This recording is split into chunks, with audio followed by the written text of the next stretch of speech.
What's up? I'm Brian Wynn. I'm Brett Wilson. We're the guitar players for Kill Everything.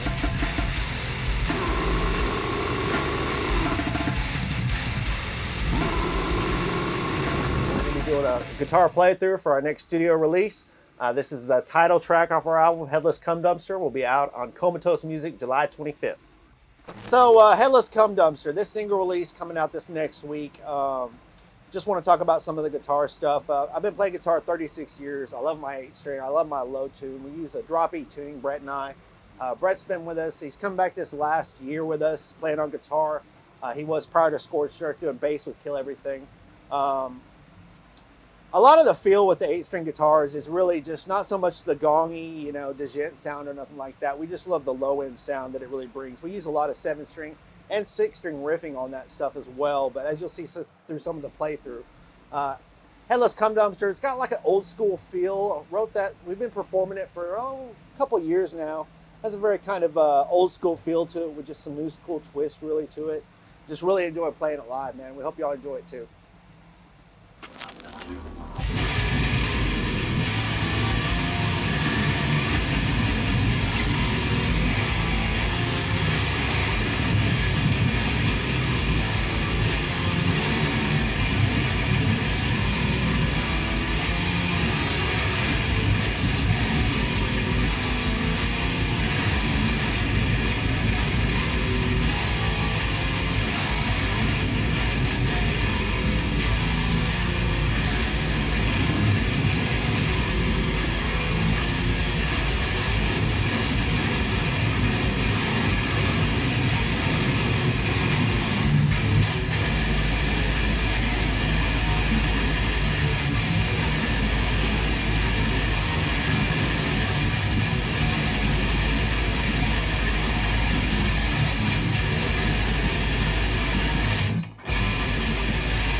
Started off with a Fender Squire. I don't even know. Squire, yeah. Yeah, and a little fucking Fender practice amp, little 12-inch combo. I was like 12 and had like a little Honda guitar, a little like Half-Line V-Red. Hondo. It was like some off-brand cheap shit from the pawn shop. Yeah, I remember those. Like 12 years old, man. Loved it. Yeah, I started when I was 15. My stepdad brought me up to Schmidt Music. All right. I don't know if you guys had those. It was a not Minnesota thing, yeah. I think. But Minnesota. Yeah, Minnesota, eh? Minnesota. Up by Canada. But yeah, been playing for about 35 years. Started out playing 6-string guitar. A lot of covers. I've been in a lot of bands. fucking, I switched to bass because, you know, everyone needs a bassist, and that was back in my partying days. I just wanted to get drunk and be in a band again. So I ended up hooking up with Brian and Shane when we moved down to Texas for my wife's job back It's like in what, 20. 20? I was We say moved 17. down in 2014, but Yeah. I was jamming with you guys, I think 2016 to 2017. Into 17, yeah. And then I had Right some, before Scorched Earth release, Yeah. in 2018. then I had some issues come up. I had to step back from things for a little while, and I started getting all the guitar stuff. I had no intention of being in a band again, but you know, you kind of get the itch. And then Brian hit me up on Messenger asking if I was trying to get in trouble being in a band again. You won't get in trouble. And that's where we're at today. I mean, Oh yeah, beautiful thing. yeah, good Beautiful times. Headless Cum Dumpster. So Headless Cum Dumpster, that was one of those titles. It happened one day. We were in the jam room jamming, doing practice, and we were talking about some bullshit. And it was just something I said in the room, just like my little headless cum dumpster, and then it kind of stuck, and we were like laughing about it. So it was one of those like we need to write a song about it. So we did, you know. And it's been well over a year since we wrote that song, and when we were throwing together the album, it just that title and just the brashness of it, we loved it for an actual title of the album. So it ended up just becoming that, Headless Cum Dumpster. Yeah. The second or third song I learned with you Yeah, guys. yeah. I got back with you guys, what, it was like September or October of last year, Yeah. 2024. Yeah. And it took about, what, 6-7 months to get all the songs down. But Yeah, roughly. Headless Cum Dumpster, that was like maybe the third or fourth song. And yeah. Much easier than Maggot Frenzy to learn. Yeah. Yeah, Maggot Frenzy. Yeah, we saved that for the end. Yeah, Saved the best yeah, for last. Yeah. But that one wasn't bad. And it's great. We had been for the last few years a single guitar and bass band, and then bringing Brett back in really stretched the dynamic. So it was a perfect timing with the album coming out. It really adds so much more thickness live, having Brett there with me and just his own style mixing with my style of playing. I just love it live. I love it when we jam together in the room, which always excited to play together. Yeah, it's a nice full sound. I like having two guitars in a band like this. It's thick. For sure. Yeah. Most of the stuff, I'll start bouncing riffs off Shane, my drummer, Shane Newbro. We've been jamming together since 2015. And that's one of those we just started building on. When we do riffs or write songs, you know, the riffs, it's got to feel natural. It's got to play natural as part of our thing, you know. You might have an idea that plays cool by yourself, but if you can't jam it together with your drummer and then bring everybody in, it's got to have feel, you know. Kill Everything's a live band first and foremost. So really, until it's like live, captures the audience, captures you all, you know, that's kind of how the feel of every Kill Everything song goes. It's got to be just this live, make you move type situation, you know. Mike, our bass player, Mike, it's just, you know, he uses a 4-string actually, and he's got this top E string because we're drop E. So he modified one of his first basses he got as a kid. I think his dad got it for him. He got this Mongo fucking low E string. And when he drops tune that, it has this loose but tight sound. Now, him being a finger bass player too, really adds a lot to that live sound. So I love that. And then, of course, you've always got the thunder in the background, Shane Newbro with the drums. This really hard-hitting, aggressive drummer. So I love it, man. When everybody comes together, it's a beautiful thing, man. Yeah, everybody's really good at what they do. Like, I wouldn't pick anybody else. Yeah. Rig talk. All right. So mostly I use this Line 6 Bogner MK2 HD 100.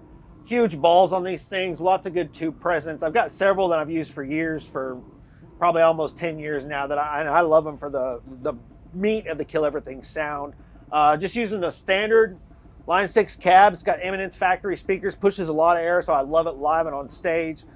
Keep my setup real simple. I don't use any presets. I use manual settings. The room and the venue always change, so I'll just change my settings based on the room. Real simple pedal configuration.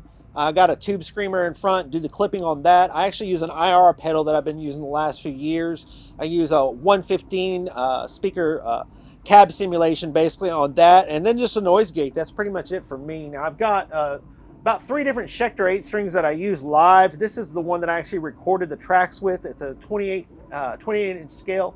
Damien Elite 8. That's the one I've been for about 7-8 years been using this one. It records real well. I've actually got a Seymour Duncan AH1 blackout and neck pickup in the bridge configuration. Been doing that for a few years now. It gives it a good percussive sound. The other guitar over here that I use live and then I also tracked with in the studio, this is a Sub-Zero 30-inch baritone 6-string. It's all balls and I love it, but it has a lot of tone. I actually tricked out some electronics with some orange drop capacitors, and I put Black Winter Seymour Duncan pickups in there, and it works real good. So I just like to keep it real live and real simple and just push a lot of air live. So that's pretty much the meat of my sound for the Kill Everything sound, to be honest with you. I do have several cabs that I pull in live, some custom stuff that I build at home, but mostly it's this rig right here is the meat of my setup here. Brett.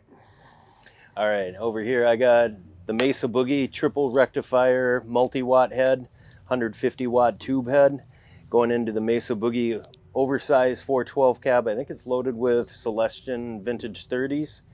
And for pedals, I got a basic setup. I got the Korg pitch black tuner. For distortion, I'm using the Maxon ST9 Pro. And this is just on here as a backup. I don't really use it. We got the MXR 10-band EQ. I modded it out with the green lights. It normally comes with the bright-ass blue lights, which is way too fucking bright. Anyone that has one knows about that. You can get the green lights on Amazon. They were pretty cheap, easy to put in. And then up front, I got the noise gate. This is going through the front. This one's going through the effects loop just to kind of clean up anything else, any buzz. That way I get a clean sound. The flanger and phase pedal, I use that for the beginning of No Lives Matter. Otherwise, I don't really use it that much. I mean, pretty basic setup, but sounds cool. Guitars, I got a BC Rich Shredzilla 8-string, and then at home, I got a Dean MX, which I didn't bring with. I should have brought it. And then also an Ibanez RG arch top, and that's that. Cool. Hey, thanks for watching, guys. We hope you enjoyed that single. The full album will be dropping on Comatose Music July 25th, Headless Cum Dumpster, 8 full tracks. We hope y'all enjoy. Thanks a lot, guys. How's that for natural? I'm like, he's just sitting there going, yeah, motherfucker. I'm the enforcer. Yeah, motherfucker. You want to listen?